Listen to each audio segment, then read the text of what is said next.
The attic was a forgotten realm, shrouded in layers of dust that danced in the faint beams of sunlight. Piercing through the cracked window, the air was thick with the scent of moldy wood, old paper, and something indefinable regret, perhaps, or the lingering echo of lives long past. I, Alex Johnson, a 28-year-old YouTuber specializing in horror stories, had just moved into this creaky old house on Birch Street in Chicago. It was a fixer-upper, the kind of place that screamed potential for content creation. With its Victorian architecture and history dating back to the early 1900s, little did I know, it held secrets that would turn my life into one of my own tales. I was up there unpacking boxes from my late mother's estate. She had passed away 6 months ago, leaving behind a lifetime of clutter that I was now sifting through. Old clothes, faded photographs, trinkets from vacations I barely remembered. That's when I spotted the wooden box half buried under a pile of her woolen coats that still carried a faint whiff of her perfume. The box was small, cracked along the edges, as if time itself had tried to pry it open. Curiosity got the better of me. I lifted the lid, and there it was, a leather-bound diary, its cover worn but supple, like skin that had aged gracefully. The moment my fingers brushed the leather, a chill ran down my spine. It was irrational, I told myself. I'm not superstitious. I've debunked enough ghost stories on my channel to know better. But something felt off. I opened it, and on the first page, in handwriting that mirrored my own every sharp angle, every Luke G. was my name, Alex Johnson. Below it, a date, October 12, 2035. That's 10 years from now. I thought, my heart skipping a beat. The current year was 2025, and today was October 12th. I flipped to the first entry, written in that eerily familiar script. October 12, 2025. Alex moves into the Birch Street house. The floorboards creak at night, keeping him awake, but he dismisses. It is the house settling. My breath caught. I'd signed the lease exactly a week ago, and yes, the floorboards had been creaking every night since I arrived. It was annoying, but nothing more. I chalked it up to old wood expanding and contracting with the temperature changes. Shaking my head, I read on. October 13th, Alex finds a stray cat wandering near the backyard. He takes pity on it and names it Shadow, feeding it scraps from his dinner. A laugh escaped me, nervous and forced. Just yesterday, a skinny black cat had shown up at my door, meowing pitifully. I'd let it in, given it some tuna, and on a whim, called it Shadow because of its sleek, dark fur. I hadn't told anyone, not my subscribers, not my sister Claire. How could this diary know? The handwriting was identical to mine. I compared it to notes I'd scribbled earlier that day, same slant, same pressure on the pen. It was impossible. I slammed the diary shut, my palms sweaty. The attic suddenly felt smaller, the dust choking. Shadow, the real Shadow, was downstairs, probably curled up on the couch I'd bought secondhand. His green eyes had watched me earlier, unblinking, as if he knew something I didn't. I descended the ladder, box in hand, trying to rationalize it. Maybe it was a prank, but who? My mom? She wasn't the type. Or perhaps I'd written it years ago and forgotten. Some weird journaling exercise. But the dates were future ones, and the events were happening now. I placed the diary on my kitchen table, staring at it like it was a bomb. That night, as I lay in bed, the floorboards creaked louder than ever, and then, faintly, I heard whispers from the attic, soft, indistinct, like wind through cracks. I told myself it was nothing, just the house settling. But deep down, a seed of doubt had been planted. The next day, I couldn't resist. I opened the diary again. October 14th, Alex hears whispers in the attic at midnight. He climbs up to check, flashlight in hand, but finds only dust and the empty box. He thinks it's the wind, but shadow hisses at the shadows. My blood ran cold. Last night that had happened exactly. I grabbed my phone's flashlight, heart pounding, and searched the attic. Nothing. Shadow had been at the base of the ladder, bristled, letting out a low hiss. This wasn't a coincidence. The diary wasn't just recording my life. It was predicting it. I felt a wave of terror wash over me, the kind that grips your chest and won't let go. What if it knew more? What if it knew everything? I flipped through the pages, skimming entries that detailed mundane details. What I'd eat for breakfast, a spilled coffee stain on my favorite shirt, a call from a subscriber asking for collaboration. All things that hadn't happened yet, but felt inevitable. I decided to test it. The entry for tomorrow, October 15th, Alex tries to throw the diary away. He drives to a dumpster across town, but when he returns home, it's waiting on his table. No. I thought, I won't do that. I'll burn it instead. But even as I thought it, a part of me knew I was already caught in its web. The house seemed to breathe. Around me, the walls closing in. Shadow jumped onto the table, pawing at the diary, his claws scratching the leather lightly. His eyes met mine, and for a moment, I swore they held a warning. That evening, as the sun set over Birch Street, casting long shadows through the windows, I sat in my living room, diary in lap. I was a horror storyteller, but this felt real. My channel had millions of views on tales of haunted objects, cursed diaries irony at its finest. If this was true, it could be my biggest story yet, or my last. Waking up the next morning, the diary's presence lingered like a bad dream. I had placed it back in the box and shoved it into a corner of the attic, hoping distance would diminish its hold. But as I brewed coffee in the kitchen, my mind raced. The whispers from last night echoed in my ears. Were they real, or had my imagination, fueled by years of crafting horror narratives, played tricks on me? Shadow was acting strange. Usually, he'd rub against my legs, demanding breakfast. But today he sat by the attic ladder, staring upward, his tail twitching.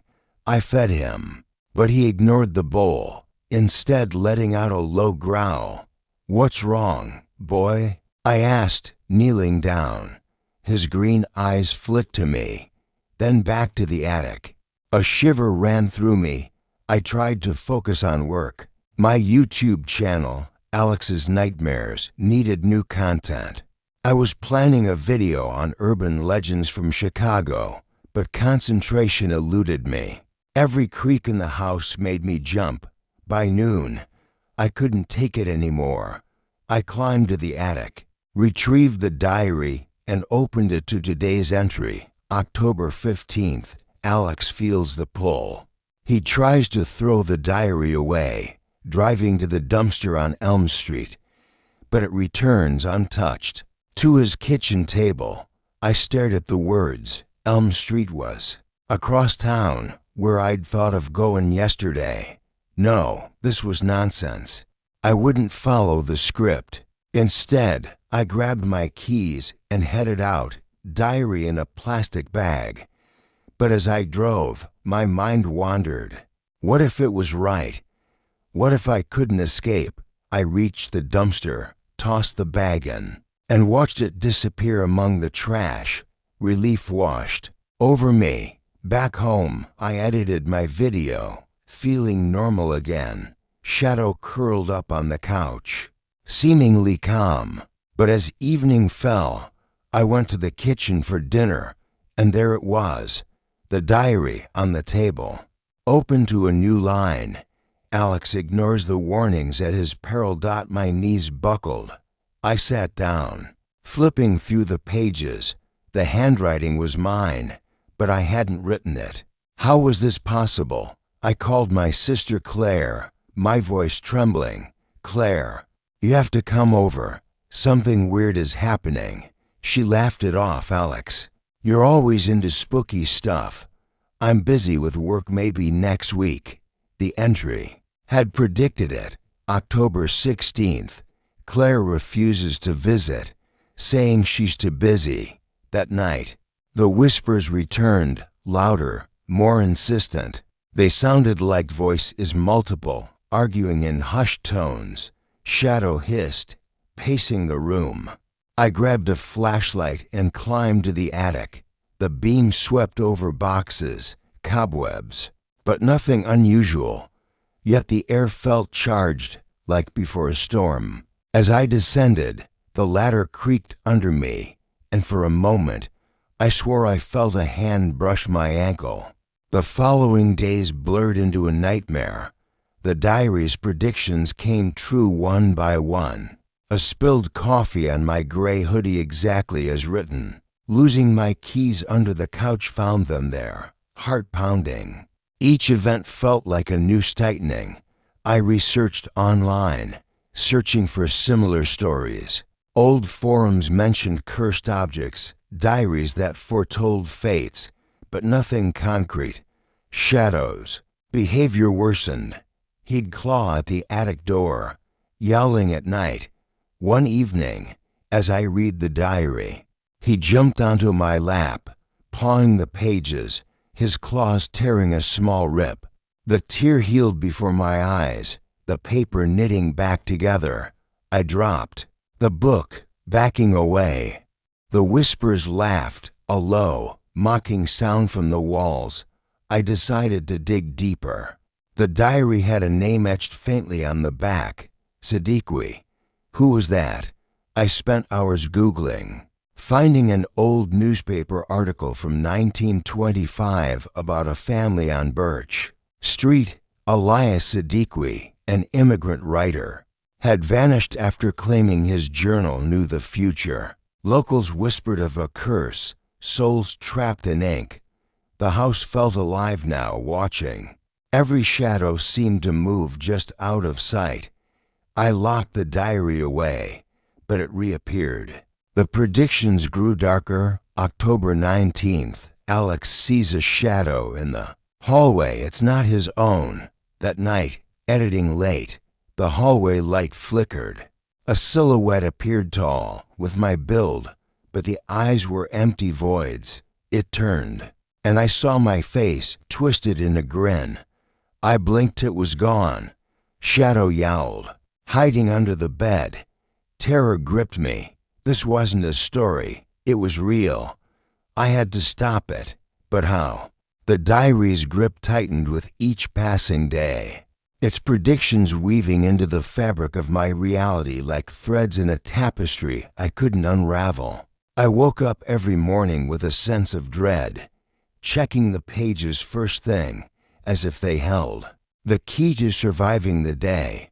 October 20th. Alex tries to leave the house. The doors jam, trapping him inside until evening. I tested it immediately. The front door stuck, the knob turning futilely. The back door, the windows all sealed. Panic rose as I pounded on them, yelling for help. Neighbors didn't hear. The street was empty. My phone died mid-call to a locksmith. Despite being fully charged, I paced the living room, Shadow following me, his tail low. The whispers mocked me from the vents. You can't escape what's written. By evening, the doors opened as if nothing happened. I bolted out, driving aimlessly, but the diary was in my car, waiting on the passenger seat. The next prediction, October 21st.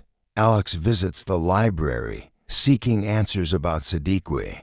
He finds more than he bargains for, I went to the Chicago Public Library, a grand building with echoing halls. The librarian, an elderly woman with sharp eyes, helped me search archives. We found articles about Elias Siddiqui, a reclusive writer in the 1920s who lived in my house. He claimed his diary predicted events, driving him mad. One night, he disappeared, leaving the diary behind. Legend said it trapped his soul, waiting for the next owner. The librarian leaned in. "You look like him, you know, from the photo." She showed me a faded image. Elias had my jawline, my eyes. A coincidence, I thought, but unease settled in. As I left, the diary in my bag felt heavier. That night, October 22nd, Alex sees the shadow in the mirror. It's not his reflection. I avoided mirrors, covering them with sheets. But in the bathroom, after a shower, the fogged glass called to me. I wiped it and saw myself grinning back, teeth elongated, eyes black. It winked. I screamed, shattering the glass with my fist.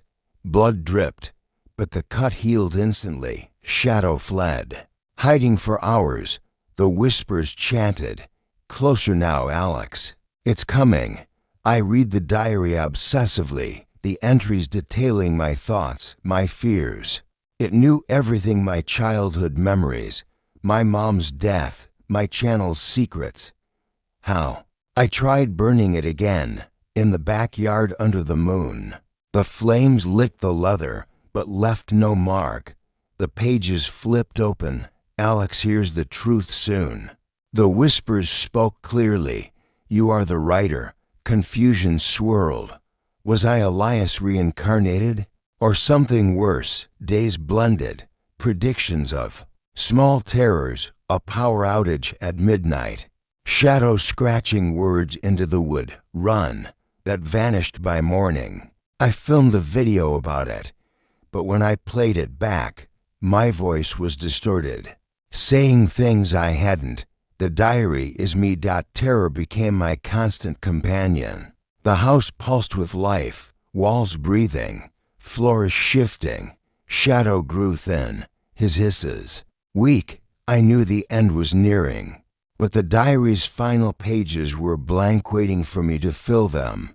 Diving deeper into the mystery, I returned to the library multiple times, each visit revealing layers of the curse. The librarian, Mrs. Hargrove, became an unlikely ally, sharing forbidden books on occult history. We uncovered that Elias Siddiqui was not just a writer, but an alchemist, experimenting with temporal ink, a substance said to bind past, present, and future. One book described how he created the diary to predict stocks, but it backfired, foretelling his doom. He tried destroying it, but it reformed, drawing him into its pages. Witnesses reported seeing his shadow linger in the house long after he vanished. Mrs. Hargrove warned me, if it's predicting your future, it's because you're part of its past. Back home, the diary evolved. Entries appeared in real time. Alex researches at the library. He learns of the ink, but it's too late. Shadow began avoiding me, his eyes accusatory. Nights were torment, whispers narrating my dreams, shadows dancing on walls. I experimented. I defied a prediction. The diary said I'd eat pasta for dinner. I ordered pizza, but the delivery was wrong. Pasta arrived. Defiance failed. The house responded with anger, lights exploding, doors slamming. Shadow got caught in a falling shelf, injuring his paw. Guilt consumed me. The library visits culminated in finding Elias's last letter. The diary is a mirror of the soul. To break it, one must face the shadow within. Cryptic, but it hinted at confrontation. That night, the mirror shadow returned, whispering my secrets. I smashed more mirrors, cutting myself, but the wounds closed. The predictions darkened, accidents narrowly avoided, like a car nearly hitting me exactly as written. I isolated, but the diary filled with loneliness. Alex calls no one. He weeps alone. True. Mrs. Hargrove suggested a ritual burning with salt and herbs, but the diary laughed through the whispers. Shadow watched, as if knowing the outcome. The mirror incident marked a turning point, the horror becoming physical. After seeing the twisted reflection, I shattered every reflective surface, mirrors, windows, even my phone screen. But reflections haunted me in puddles, spoons, eyes. The diary detailed, Alex destroys the mirrors, but the shadow lives in him. Pain from cuts vanished, but scars formed words, mine. Shadow limped, avoiding touch. Whispers evolved into conversations. Elias's voice begging release, then threatening. I barricaded in the basement, but the diary followed. Predictions of madness, hallucinations of Mom, Claire, subscribers all judging. I filmed confessions, but videos corrupted, showing my face morphing. A storm hit, power out. In darkness, the shadow appeared solid, touching me cold, draining. I fled to the attic, where it all began. The box glowed, diary open. Alex confronts the mirror within, staring at blank pages. My hand moved involuntarily, writing future horrors. Terror peaked. I was becoming the writer. The revelation came in waves. I was Elias, reborn or possessed. The diary showed past lives, all ending in the house. October 24th, Alex meets the writer himself. The shadow confronted me, merging memories. Fight ensued, knife, fire, but ineffective. Shadow sacrificed, lunging, distracting.